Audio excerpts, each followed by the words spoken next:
You're listening to The Big Picture with Edwin Eisendrath on WCPT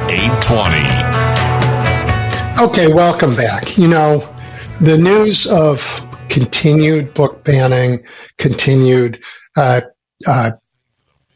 terror about drag shows, we've talked about that, and now, of course, it's expanded to wrap its ugly arms around higher education.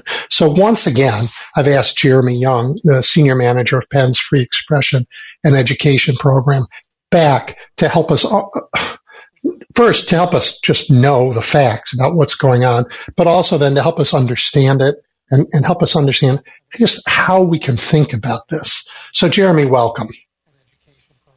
Thanks, Edwin. It's always a pleasure to be here. But, you know, I always hope that someday we'll be on one of these calls and we'll just be talking about how good everything is. And unfortunately, today isn't one of those days, but maybe someday. No. Someday we can just share a book and talk about it. Yeah, wouldn't that be great? That would be fabulous. Well, so bring us up to speed on sort of the latest in this coordinated attack on thought. Sure. So there's a lot of things that have been going on in the last month. I'll start with the higher education background. Looks like we're about to have the most draconian and censorious higher education bill passed in anyone's living memory. HB 999 in Florida is set for the governor's signature. It would and will, as I assume it will take effect, will restrict all sorts of aspects of university governance, including general education curricula, mission statements, DEI offices, tenure, all subject to the whims of politicians or political appointees. There's a similar bill that's continuing to advance, SB 17 in Texas. There's a bill in that bill could become law by the end of the month. There's a bill in Ohio, SB 83, that would do similar things. Unclear whether that bill has traction, but certainly we're about to see a new wave of restrictions on higher education that is far beyond anything we've seen before, far beyond the anti-critical race theory educational gag orders, and now we're talking about restricting really the ability of universities to operate, as self-governing entities. Then hang on, Jeremy, one question about that. Is this for any university that has real estate in the state, or is it focused on state universities? So far, these have been focused entirely on public universities in the state, universities and colleges. The Ohio bill, in its initial version, would have applied to private universities as well, but that has been removed in the most recent substitute. Thank you. Keep going. I'm sorry for the interruption. Sure. All right. So then we got the book bans, and certainly there's a lot more to talk about there. We released a new report on this a couple of weeks ago. It's called, as all of our book bans are, it's called Banned in the USA. This one's the subtitle is State Laws Supercharge Book Suppression in Schools. And supercharge really is the true story here. There has been an additional 28% increase in book bans in this past 6 months, compared with either of the 2 quarters before that. Over the last 18 months, we've seen over 4,000 instances of book banning in 37 states around the country. And what we're starting to see now, as always, there are a lot of books being banned, overrepresentation of banned books that affect LGBTQ identities, Black or African American identities, or discuss issues of race. But we're now starting to see books be banned. These what we call wholesale bans, entire collections of books summarily removed from shelves to be reviewed on some sort of long time scale, could be months or years before they're even considered for return. And in many cases, these bans are applying to subject matter that that touches on any sort of difficult issues, violence, tragedy, things that actually happen in children's lives that they need to be able to process through the matter of literature, being removed wholesale from libraries. So this is not something that is dying down. It's something that's escalating, and we're continuing to document it. And Jeremy, I understand that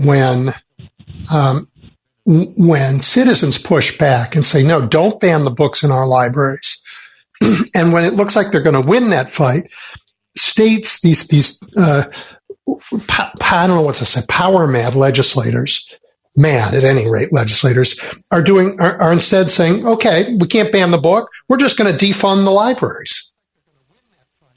So that's happening. We're seeing that these library defunding bills and measures appearing around public libraries around the country. Haven't seen one of these actually close a library before, but there is a library in Michigan that is scheduled to close in a year if they don't raise additional funds to keep it open. The legislature in Missouri came very close to banning all funding for libraries in the next budget. We've seen this in school districts in Texas and Oklahoma and other states. There is a sense that is brewing among some conservatives that libraries are sites of indoctrination rather than sites of what they actually are, knowledge and the availability of knowledge and understanding. You can read any book you want in a library, and the idea that libraries need to be banned, that they need to be censored, that they're some kind of liberal indoctrination factory is ridiculous, but that's what we're starting to see around the country. And libraries are also, for anybody who's been in one lately, more than places to borrow books. They're places where people gather for, I don't know, all kinds of things, whether it's they go there to vote or they go there.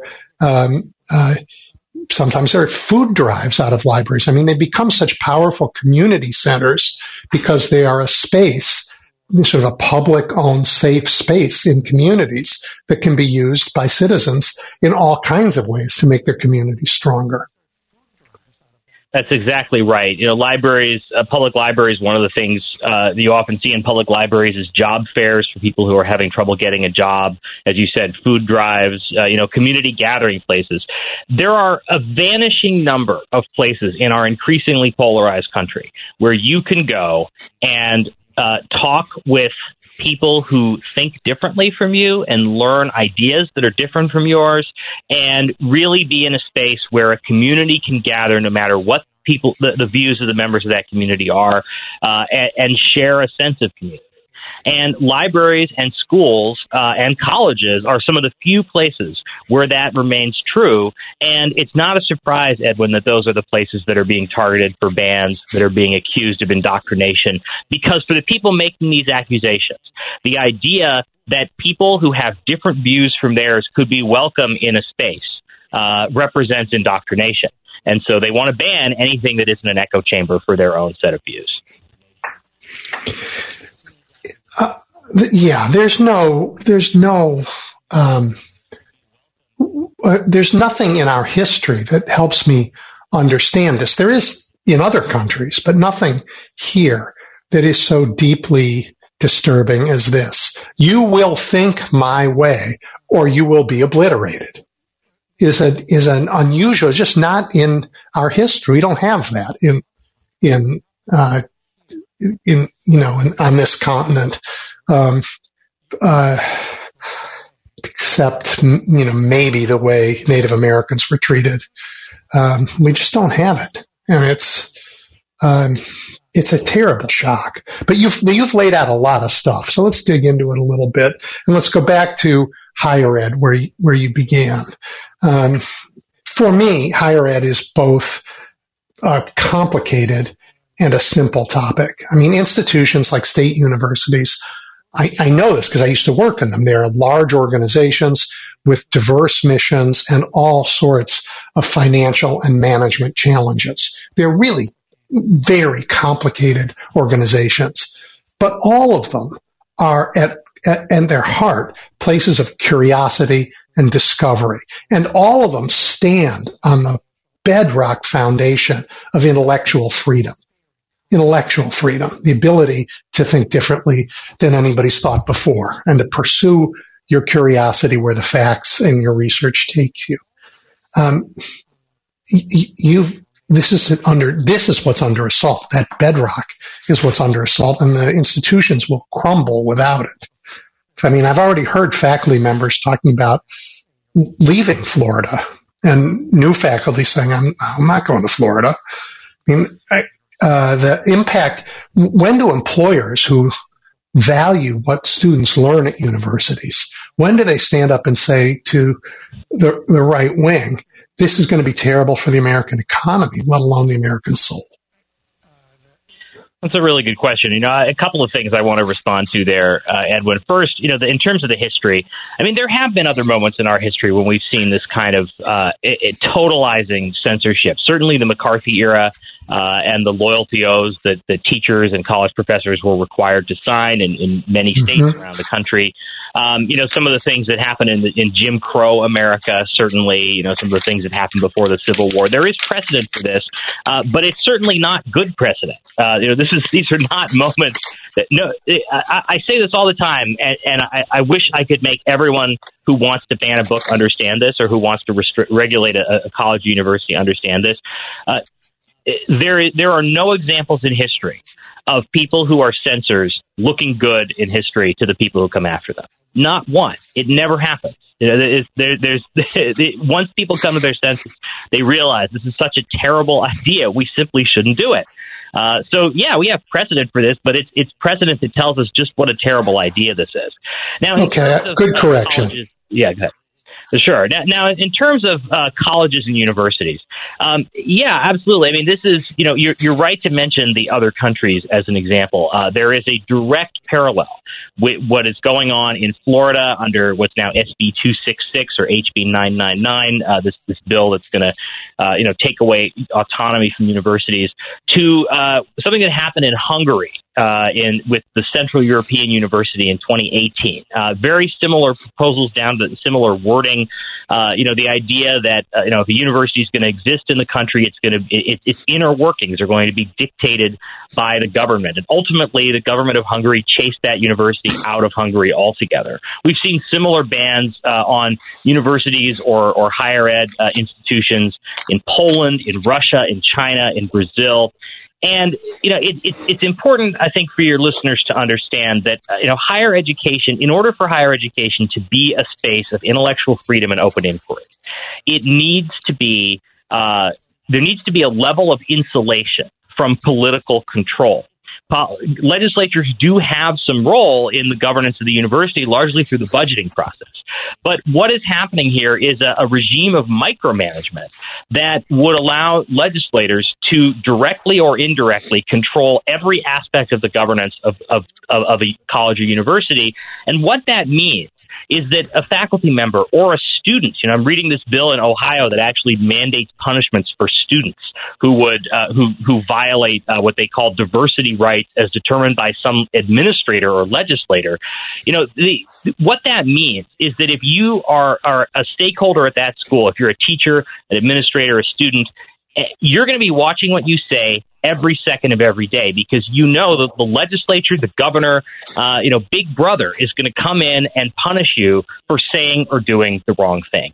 So it's vitally, important that universities have this level of insulation, and yet we see a systematic effort to break it down. And yes, it is affecting faculty. It is affecting employment prospects. These universities are going to suffer. And I don't say that with any happiness at all. But we're seeing, at New College of Florida, which the governor is turning into a sort of petri dish of all the bad ideas that are being proposed around the country for regulating higher ed. They're having a lot of trouble filling their admissions quotas. They're losing huge numbers of their faculty and staff. This is going to happen all over Florida. It's going to happen in any state that enacts bills like this, and it is going to devastate the economies and the knowledge production in those states. The only thing I can think of, like this, when the government, really large sections of the government, went after universities systematically through both students and faculty. You've mentioned Hungary, but Maoist China comes to mind in the Cultural Revolution. I mean, I was in China in the 1990s, and I was helping schools think about business education, which they needed desperately. And I recall being asked to leave, not leave the country, just leave the room, because the party members wanted to come and have a conversation with the faculty about what they could and could not talk about. And needless to say, after that, the conversation was it was a very quiet conversation because nobody wanted to say anything or think anything out loud, at least after the party said, you know what, it's really up to us. And that's what's going on here. That's absolutely right. I mean, that's a great comparison. And the truth is, you know, authoritarians around the world are afraid of the kind of open conversation and open intellectual debate that happens in colleges and universities. So every authoritarian state that has ever existed has wanted to regulate or dismantle universities. And I would say to the people who want to regulate and dismantle universities in the United States today, you know, what do you think your models are here? Do you really, I mean, I'm not going to say they're authoritarian, but they're saying it for me through their actions. You know, why are these the models? Maoist China, authoritarian Hungary, you know, Putin's Russia. Why are these the models that you are looking to follow in determining, you know, how you're going to handle and interact with colleges and universities in this country? Why not follow the great democratic models we have in our own society for allowing and encouraging, you know, intellectual diversity and open inquiry in colleges and universities? Well, I'm afraid I'm going to ask you to answer that question because it's important that we understand who we're dealing with and what they're losing in doing this. I mean, why are they following this model? What is it? I mean, because the output of universities, I know students say ridiculous things sometimes, and students can be intolerant sometimes. But when they grow up, the benefit of having been in college is they've been remarkably productive members of our society, both in their civic engagement, but also American industry. I mean, when you think of, well, I don't know, you know, I take Google or Facebook or Amazon or any of the enormous companies that have been created in the last few years. They're all created by people who, I don't know, went to college, got a good education. Even take big legacy businesses. Old General Motors has had a rebirth in part because of people who got a good education, went to college. The idea that we now think education is a bad thing, it's hard to imagine an industry we could lead in any way if we don't have the kind of education system that produces people who can think. I think it's pretty clear where this is coming from. You know, if you look at the way that the realignment in our elections over the last decade has progressed, there is more of a split now by education level between the parties than there ever has been in our history. You know, there is a sense that, you know, not only are college professors overwhelmingly liberal, which has been true since the 1960s and maybe before that, but also that, you know, people with college education are more likely to vote for one party than they are to vote for the other. And that has led to an absolute cratering of support for higher education as a democratic institution among many voters on the right. You know, there are these Pew polls from 2019 that say that only 33% of self-identified conservatives, you know, think that colleges and universities have any benefit for American society. And we're not talking about the sort of controversial humanities departments here. We're talking about the engineering school, the nursing school, you know, the business college of business. You know, every part of the university, you know, there is an increasing desire to use it as a weapon and to burn it to the ground if that's what you know, is necessary to sort of win this political battle. So universities are getting caught in the crosshairs of this of our partisan society, our polarized society. And the solution to this, of course, is not to destroy universities. The solution is to diversify universities. You know, we do need more viewpoint diversity on campus among students, among faculty, among policies. You know, this is good to encourage you know, free expression, education. We you know, we're on the front lines of doing that all over the country.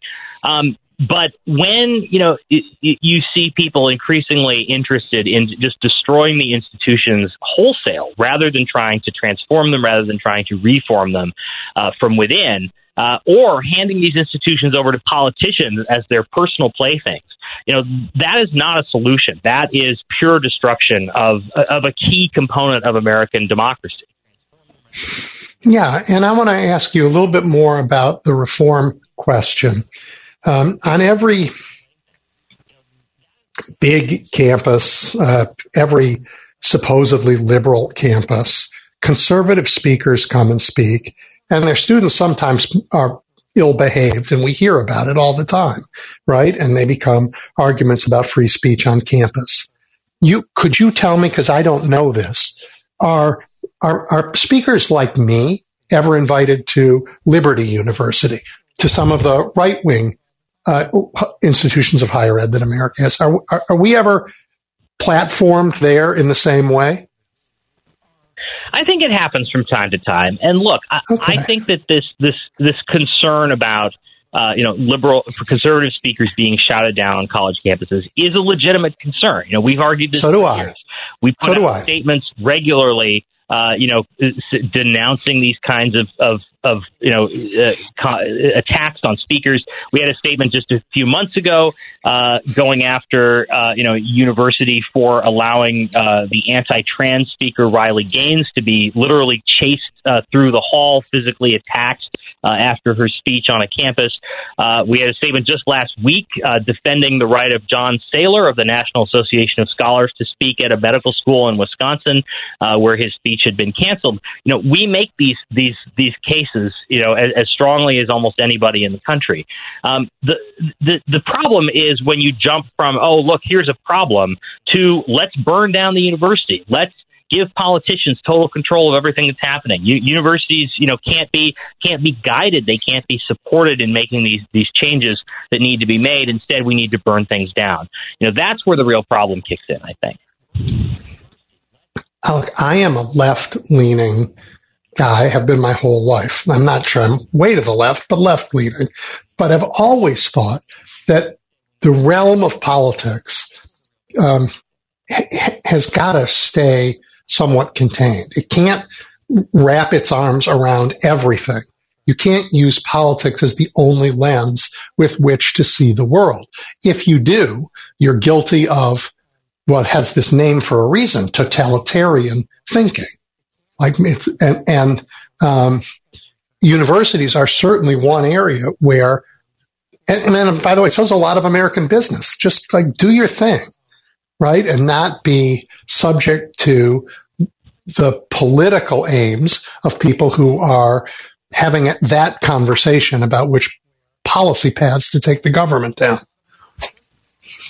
Well, and I think there is a serious problem here of politically motivated micromanagement. I think that's part of what we're seeing as well. I've been having some conversations with some folks on the right lately about this question, and they say, when I say DEI offices shouldn't be banned by state law at universities, and they say, well, do you think it would be all right if a university created an Office of Economic Freedom that was, conservative leaning? And I say, yes, of course. Of course. Let the university decide. This is the job of the university community. One thing that is not necessarily always well known is universities make these decisions in a collaborative process called shared governance. The trustees have the final say, and the president has a lot of say, but ultimately all stakeholders at the university, including the faculty senate, the student government, the staff senate, various administrative bodies, they all weigh in when these decisions are made about departments to be created and offices to be created and what needs to get support and what doesn't. This is a collaborative, deliberative process. And the idea that all of that should be superseded by a state legislature that knows nothing about what's happening on these campuses except a few, crazy stories from other states, that state legislature is going to come in and override everything that's happened on that campus and open and close departments, rewrite mission statements, determine general education. That's preposterous, and it's enormously destructive to higher education institutions. And so now they are going after the accreditors, right? Because accrediting in universities is also a collaborative effort. They form organizations of schools to accredit schools. Yes.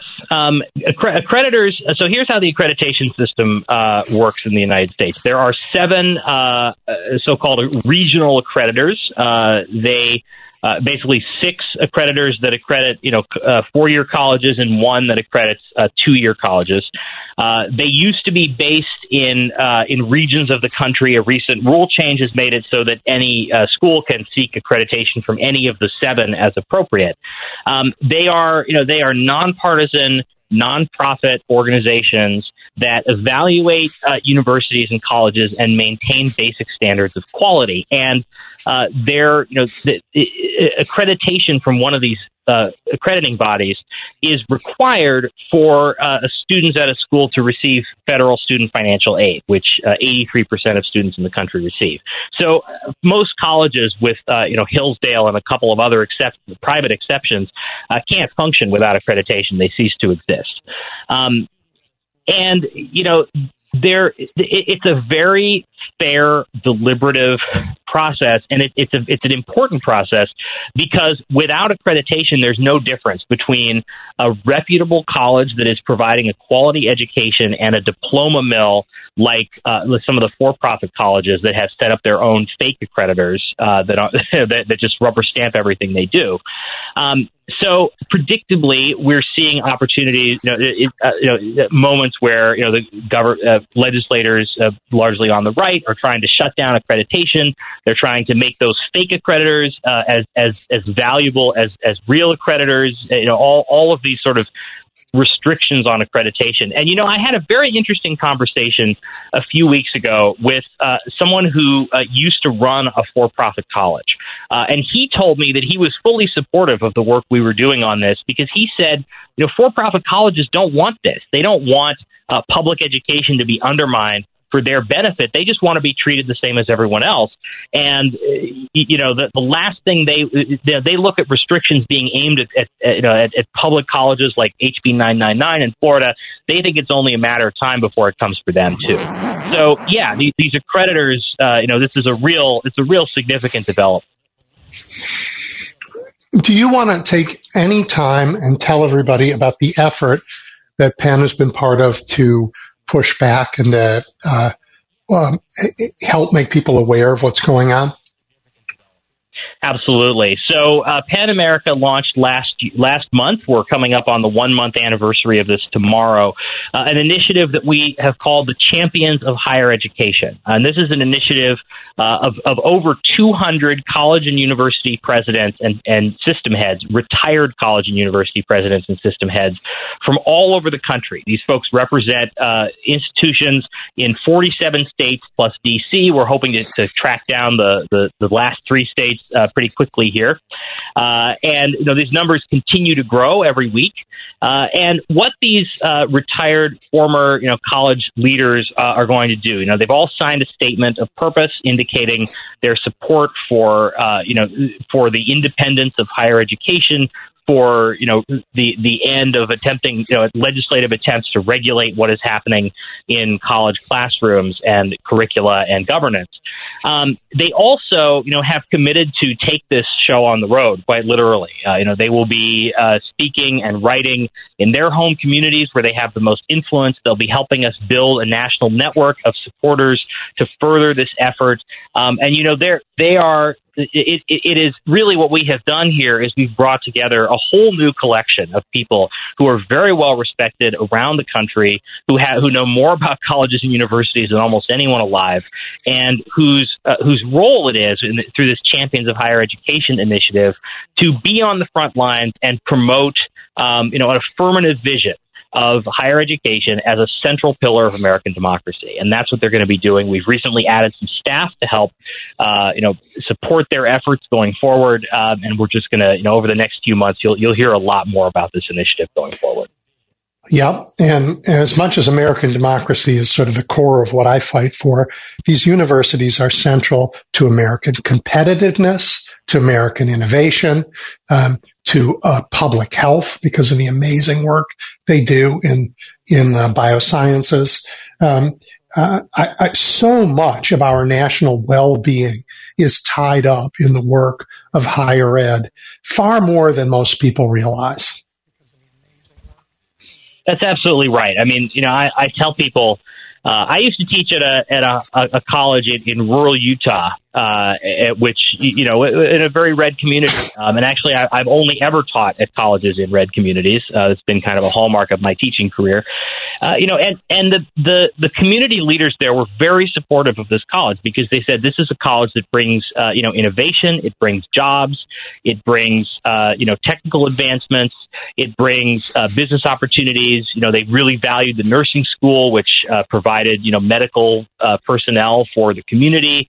This is a college, they said, that brings, cultural offerings to a place that didn't have a lot before the college was in place. You really, colleges play a very, very crucial role in communities all around the country. They are a vital part of that community life. They are valuable to people who would never even set foot on the college in terms of the connections that they create, the opportunities that they create for everyone. The community engagement is a central and growing role of colleges and universities. And, people who want to destroy these institutions don't understand just how important they are to Main Street America all over the country. Jeremy, I want to change the subject a little bit in the time we have left. And about that, I'm so interested in what you had to say. I blew through a commercial break, so we have to end a little bit early for us to get caught up. But in the time we have left, I want to understand how your efforts and others can give people the courage to fight when a state is using all its power against them.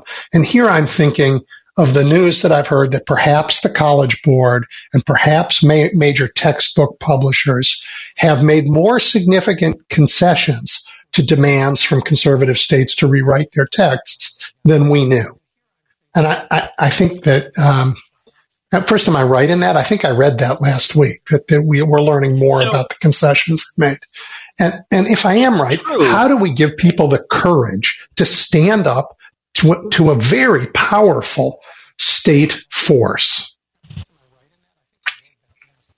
Well, the latest news on this actually is that the College Board has reversed itself again and is now adding some teeth back to the curriculum, in part because of the protest from people like your listeners all around the country. The truth is, this is another thing. We're hearing this on book bans as well. That there's a lot of the books, some of the books that were banned last year are back on the shelves. Why are they back on the shelves? Because people complained, because people fought for those books.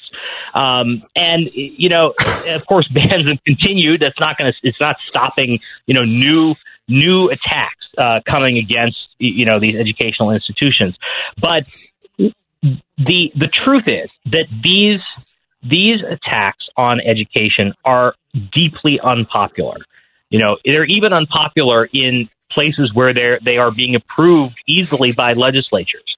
In Florida, for instance, DeSantis is very popular, but his attacks on education very unpopular. The voters aren't going to vote him out over it, but they don't agree with what he's doing. So, we are coming here from a position of strength, and we need to see ourselves that way, and we need to recognize that the reason that these efforts are succeeding is because the minority of Americans who want to censor and silence our schools and our educators and our students are taking it more seriously than the majority of us who don't. And we have to get out there and speak up and speak out and put our words on the line. And make sure everyone we know is activated on this, is fighting these bans with everything they've got everywhere in the country. And when we start to see real consequences emerging for lawmakers who do go forward and try to ban educational institutions, that is when you will see a shift in the entire discussion about this nationwide. So there is nothing more important to do than to talk and emphasize and prioritize this issue and do everything you can to defend the freedom to read and to learn and to teach. So let me take a minute for those of you who are listening. When this is not your issue. Your issue is a woman's right for reproductive choice, also something that has majority support, but a powerful minority is taking that right away from you all over the country. There are coalitions to be formed around issues that matter, because the same folks who want to ban the books are the ones who don't care about climate change, are the ones who don't care about the right to choice. There's a collection of issues that creates one of the biggest and most powerful coalitions America's ever seen that should be able to clean this mess up. But we cannot do it if we are complacent, or if we stay in our lane, or if we focus on only one issue and don't pay attention to our neighbors who care about this other one. And we have to see the connections between them. We just have to see it. That's a really inspiring message, and I couldn't agree more. I don't have anything to say. That was great. Well, Jeremy, a completely different last question. You spend all your time in the trenches. You know, your inbox must be filled with like one outrage after another. How do you get through the week? That's a good question. You know, I just think about all the success that we've had. You know, this Champions of Higher Education initiative, the statements we've organized, opposing these bills from leading higher education organizations. You know, we put out a resource guide with the American Council on Education for responding to these attacks on academic freedom that's being used all around the country. In higher education institutions, we have, really moved the needle in, how book bans are being discussed in this country and how seriously people are taking them. You know, I look at history and I think about how all of these censorious movements die eventually. And I think we've made real progress toward, putting this one, into the dustbin of history, but we're definitely not there yet. It's going to be a hard slog and a long slog.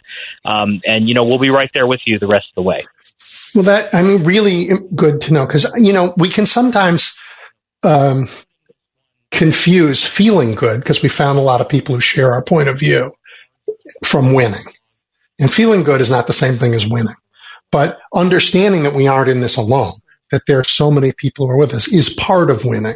And what you're telling me is, as you've seen movements like this come and disappear over time, the first and important step in shifting from defense to offense is to identify all the people who are pissed off with you.